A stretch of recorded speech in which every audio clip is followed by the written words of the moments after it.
Okay. I believe we are live. All right. We are. Good evening, everyone, or good morning, or good afternoon, depending on which part of the world you're in and whether you watch it live or you're catching us on a replay. My name is Lenka Lutonska. I'm a Get Fully Booked coach and a woman for you to get in touch with whenever you're ready to scale your business to multiple 6 and 7 figures and create extraordinary impact on the world with your gifts and your life with it. Now, I have a very special guest with me today.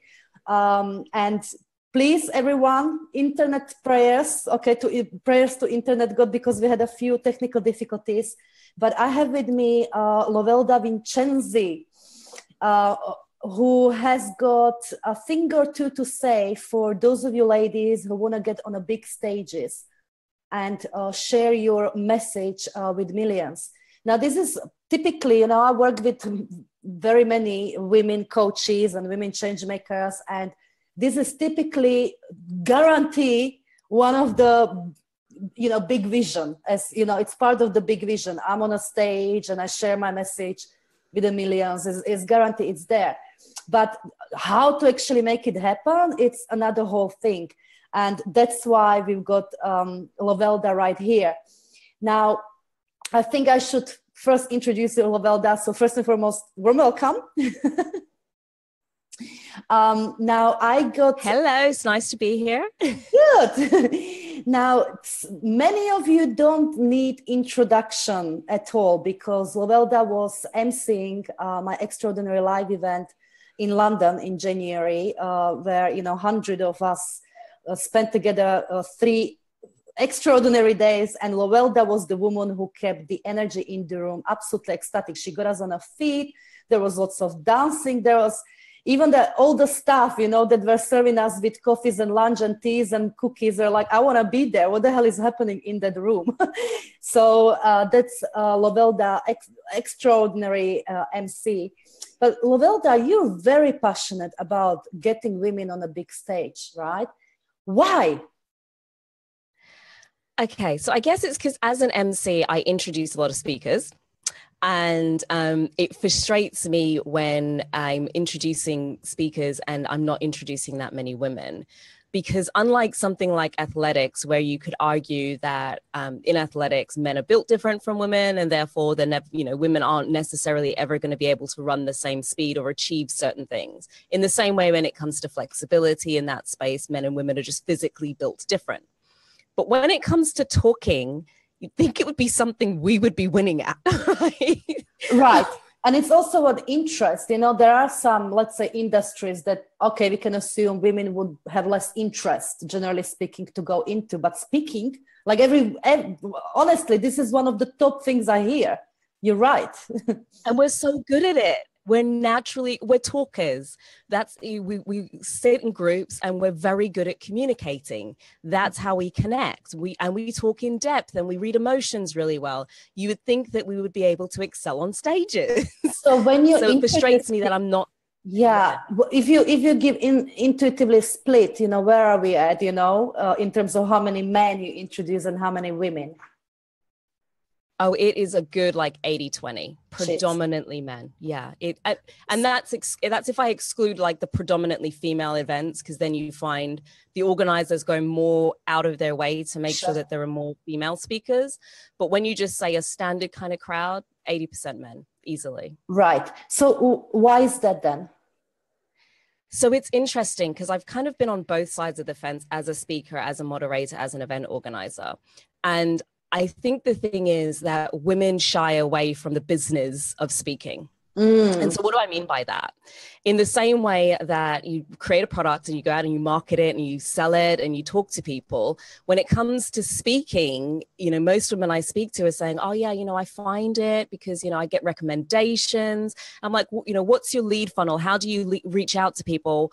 And there's none of that marketing or, have you got any video footage of you? And they're like, no. I'm like, yeah, sure. Because I booked my wedding singer, having not seen them. I just took their word for it. It's a similar sort of artistic space where people need to see that. So typically our marketing collateral isn't there. And therefore, you go on Google and you look for people, or we can't apply for certain engagements because we don't have any proof.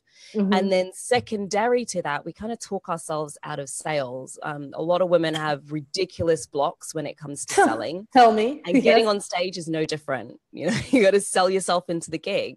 And I think those things are what get in the way of brilliant speakers, brilliant female speakers not being found as much and not being on as many stages.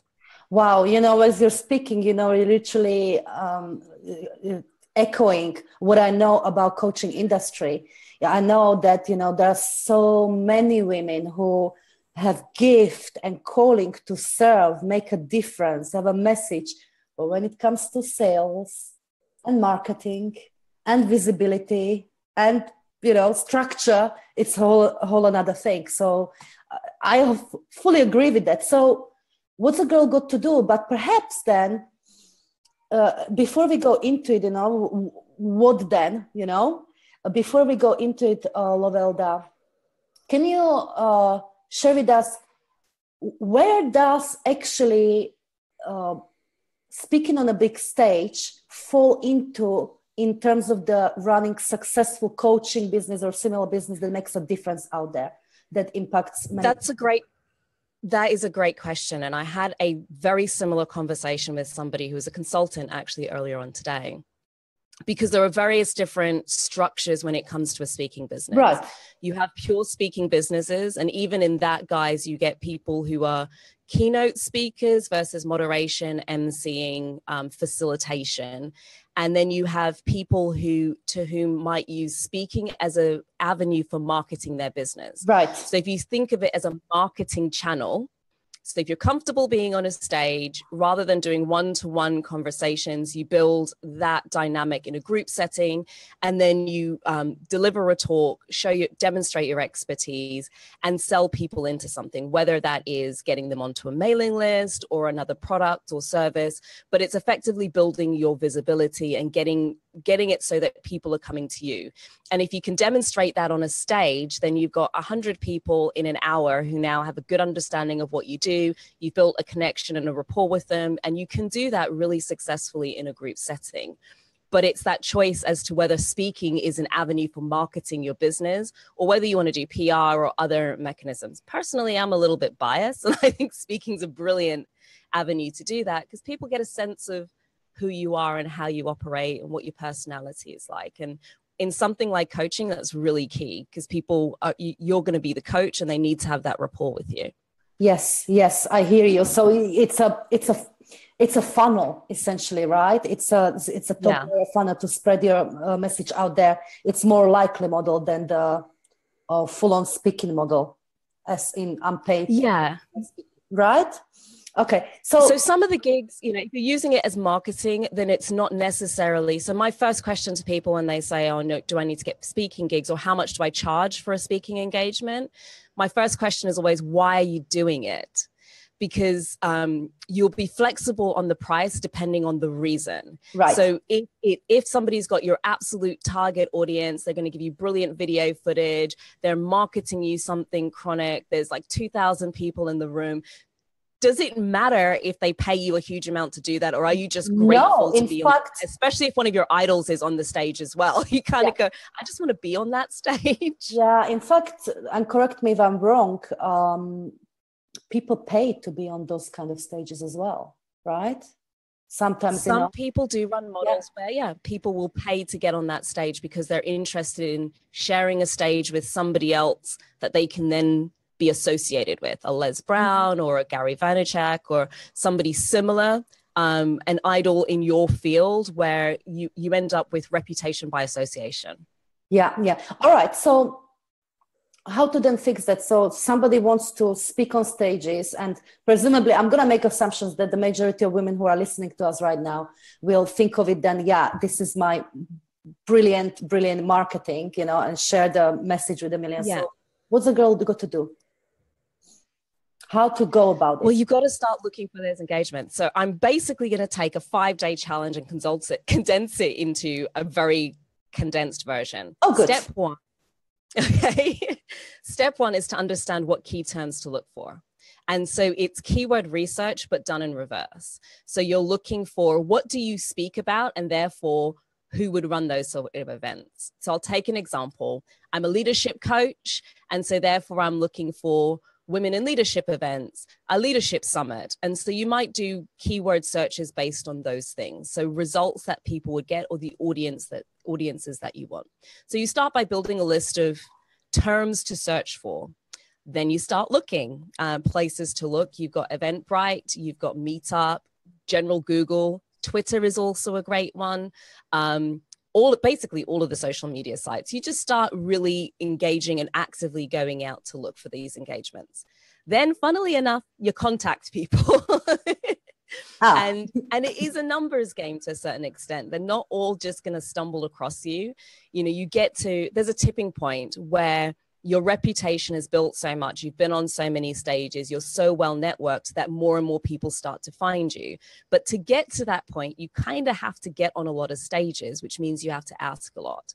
And then it comes down to the negotiation. And I think this is where a lot of people become unstuck, because they think of it purely as a financial negotiation. And actually you can negotiate on a number of different things, some of which I alluded to, you know, who else is on the stage, whether they're doing video footage. And so you might be able to get that in exchange, whether they'll let you sell one of your products or services from the stage, and they can, you know, they're happy to help you, to allow you to do that. And so therefore the engagement might be paid, but you find the negotiation is, the sales conversation is finding a middle ground that works for both of you. And there is a financial element to it, but there may also be other criteria and elements that allow that to make a nice balance, where you say, well, that's great. You're well connected in the event community. You're going to introduce me to 5 other people. Actually, that's worth what I would have otherwise charged you. So I'll do this one for free. So, you know, that's where the negotiation is. And that's kind of the basic 5-step process, where you start pitching and getting very, very focused on what you say. And when you get really serious about it, you put rocket fuel under it and you start to automate some of these things, or template them in a way that you have systems that help you to support that process. So essentially, the more events you can find and the more people you can contact, the better you are at keeping on top of those communications. Because if you're running, imagine once you really start doing this, 5, 6, 7 conversations at the same time is tough. 100 of these dialogues at the same time, it starts to get confusing very quickly. But if you can put systems and structures in place that allow you to do that with a nominal amount of effort, then you're flying. Because the results you see for the men out there who are on a lot of stages is and I hate to say it, they hustled a bit. They went out there and they asked more for the engagements. They actively went out looking for them. They were happy to have the sales conversation. They were happy to ask if there was a budget. And if you're not prepared to go there, and it's uncomfortable initially, you know, and understand that for some people it'll be more uncomfortable than others. But if you're not prepared to ask, then you're not always going to get. And recommendations are brilliant, and I don't knock them. I think you can start to grow quite a steady speaking business and stream of speaking engagements purely off recommendation. But if that's everything, I mean, the pace of growth, you talk a lot about kind of exponential growth and making huge leap changes. You don't get that through recommendations alone. It just doesn't work like that. I mean, there's probably 1 or 2 crazy outliers, but most people contacted a ton of people. They got a lot of no's to get the few yeses and they leveraged those yeses to get to where they are. Funny. You're speaking exactly the same words what I speak in terms of the coaching. You're going to get it out there and don't be afraid to sell. Put that invitations out there. So I think that, that's the number one, right? Okay. By the way, I'm just going to say that we've got a few ladies here, and you've got lots of, you've got praise coming in already. Thank you, Debbie. Oh, have I? Thank you, ladies. Saying how amazing you are. I was going to ask one question and I forgot completely, but I'm going to pick you a little bit about the follow-up system, because I know you've done your first paid course on it, didn't you? It launches on Thursday. Yeah, okay. So I did a 5-day.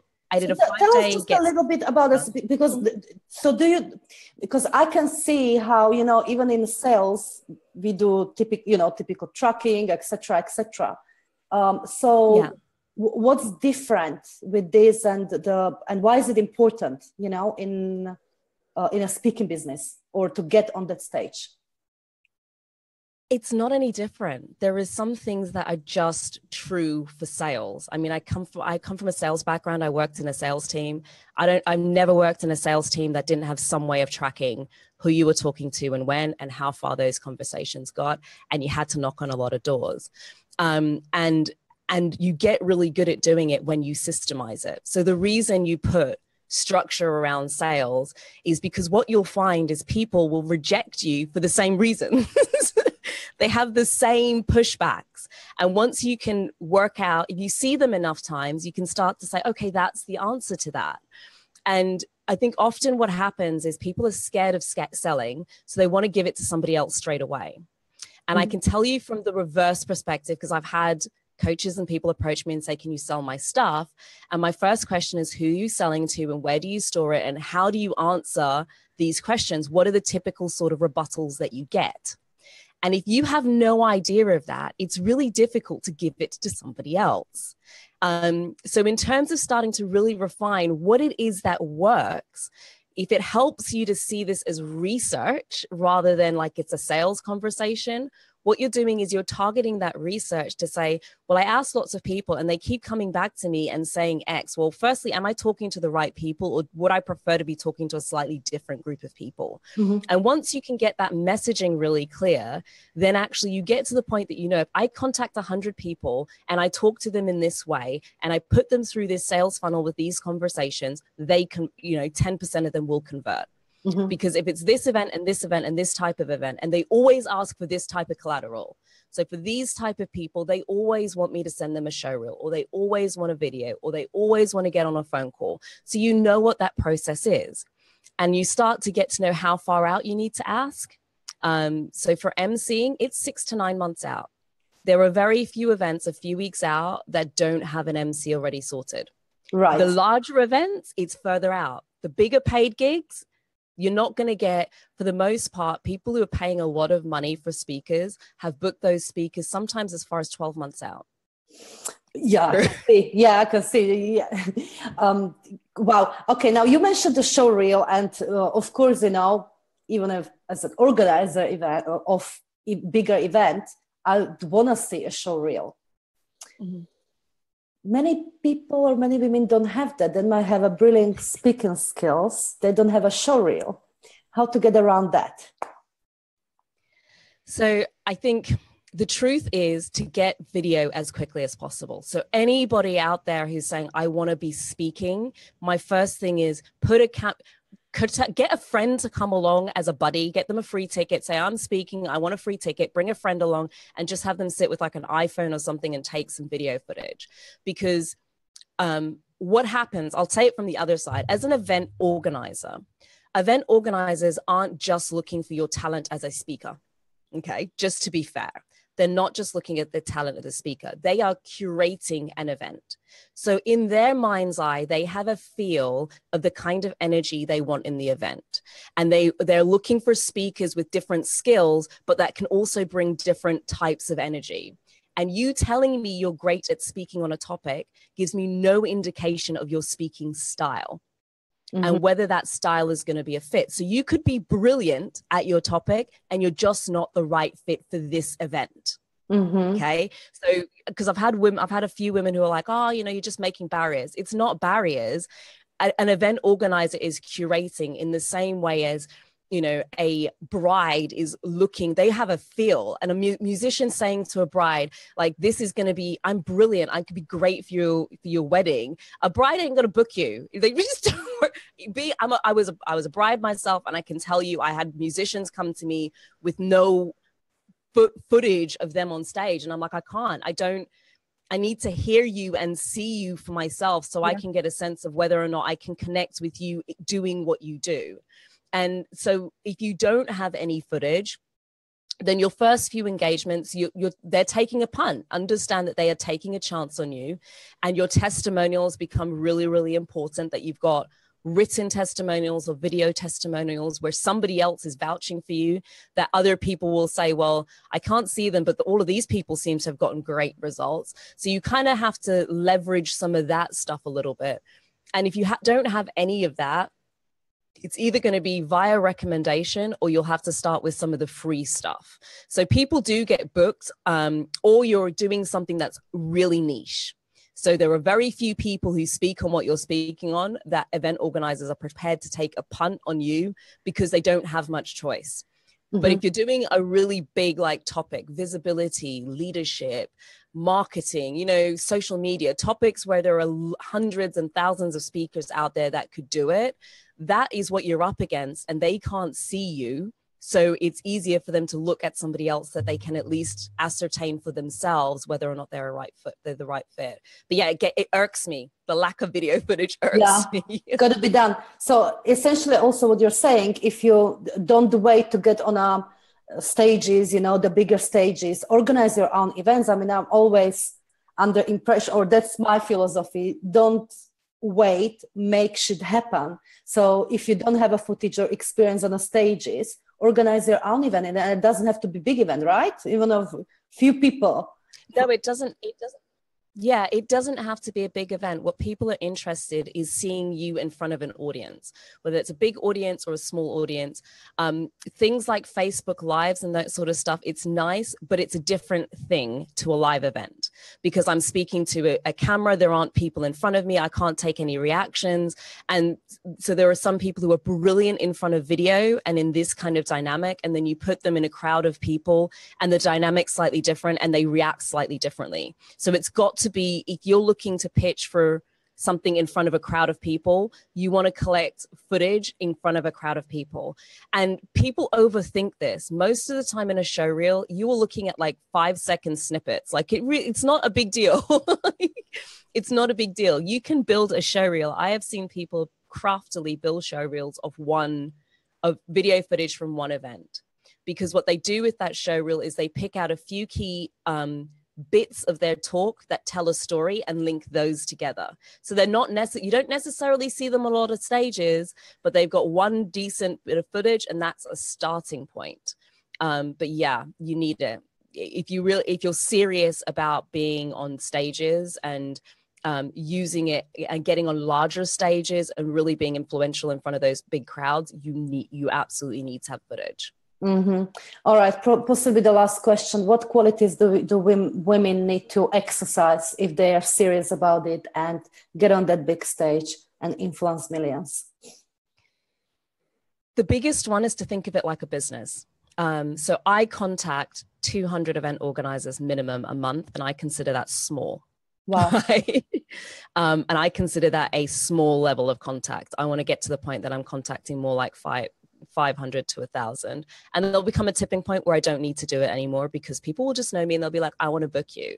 And so I'm really keen to teach as many women as possible how to do that. And the biggest pushback I tend to get is I'm really busy. So I'm not about working ridiculously hard. I'm about working smart, which is why I launched Fasttrack Booking, because it's taking all of the expertise I've got around finding speaking engagements and looking for these 200 engagements whilst doing everything else, like whilst running a business, whilst having a family, whilst seeing friends, whilst actually being able to take days off and relax. Wow. And knowing that that sort of stuff is ticking over. So, you know, that program to me is very much about how do you use a VA? How do you set up automatic reminders to, you know, a lot of this stuff is done in follow-up. So you have to reach out to people like 3, 4, 5 times. But if you literally have to remember when you've got 200 people you're talking to, to read and send another email, it gets really quite tedious. So, you know, it's teaching systems that actually allow you to do that in an automated fashion. And then when somebody gets back to you, you've got 200 conversations and you're like, well, where the hell did we get to? Having all of that centralized in systems that allow you to see where you got to, how many other people in that organization you might have spoken to, and piece that together, that you're not then pitching one number and because it took 3 months, now you're pitching something totally different. So to me, the biggest thing is like, if you're serious about it, you've got to think of it like a business. Bloody hell, automate it. Automate the heck out of it. Like that fast track bookings. Lovelda, you got clearly so much more to say on this topic. where can people find you? Where can they learn more about the Fasttrack bookings? So if you're watching and you're a speaker and you want to, female speaker and you really want to accelerate your speaking, I'm so passionate about this. I started a group called World Class Female Speakers. It's on Facebook. It's free to join. We do a weekly call on a Monday where we'll talk about topics. I bring in experts from the industry to really dive into this, and we share our expertise and knowledge and that sort of stuff between us. And that's where all of my products generally get launched. I'm on Facebook, like connect with me directly. Just let me know you watch this, because I get loads of random requests and I'm a bit like, I don't know you. So if you tell me that you watch this, I will definitely connect with you, like ping me. I'm on Twitter. My handles for that is Lovelda Vincenzi. I'm probably most active on LinkedIn and Facebook. So one of those two platforms is the best to get me on. But yeah, join the World Class Female Speakers group. And if you're interested in fast track booking, then just drop me a note and let's have a chat. Oh, fantastic. Lovelda, thank you so much. The lady who is creating world-class speakers, much needed. No, ladies, now you're saying hello. Hello, everyone who is watching us. Thank you so much for your time, gorgeous. And yeah, until next time, let's do it. Let's bloody do it. I mean, it's our duty, right? No more BS. Absolutely. All right. Thank you so much, my darling. Bye-bye.